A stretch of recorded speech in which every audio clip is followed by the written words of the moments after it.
Hello guys, may nagkuhan magod, may nag-comment ba? So gusto niya niyang mangutana siya gyud sa kuno nako ni paghimo. Darang ka comment ay. Na.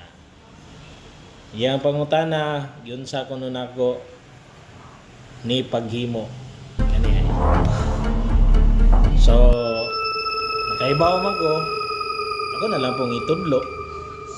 Ako na lang pong itudlo gyud sa nako. Ang pinakauna, siyempre, magtugid ka sa mag-video ka, maghimo kag clip para mo imong ma-edit. So, yan eh. So, mani mong unang buhaton, maghimo kag clip, kana mag-acting-acting ka.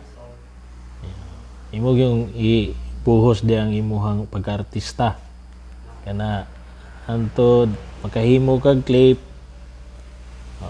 imo tong una-unaon daan nga motoy mo gawas kana mubangon ka mo himuon nimo mga overlay unya kana man tay mga overlay dayon kana so inya na ang paghimo og clip para imuhan na lang editon ini kahuman nimo sa clip.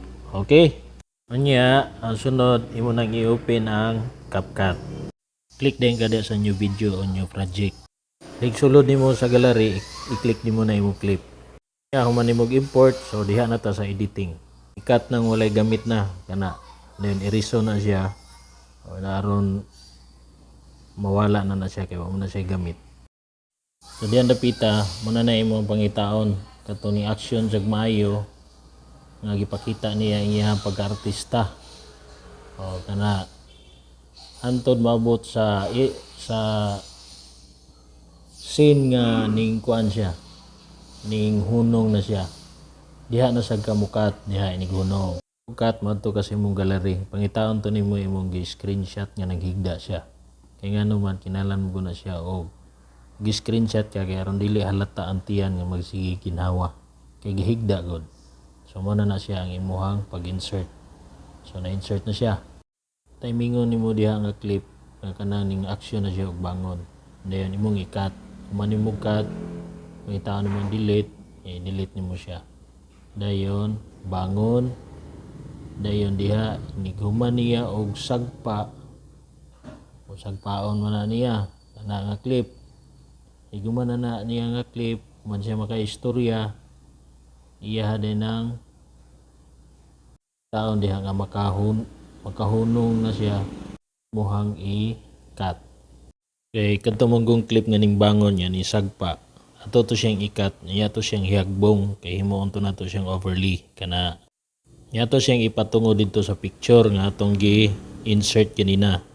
Yan ikaw man ang picture, atong inato ng picture, atong itupong sa ato ang gi-overlay.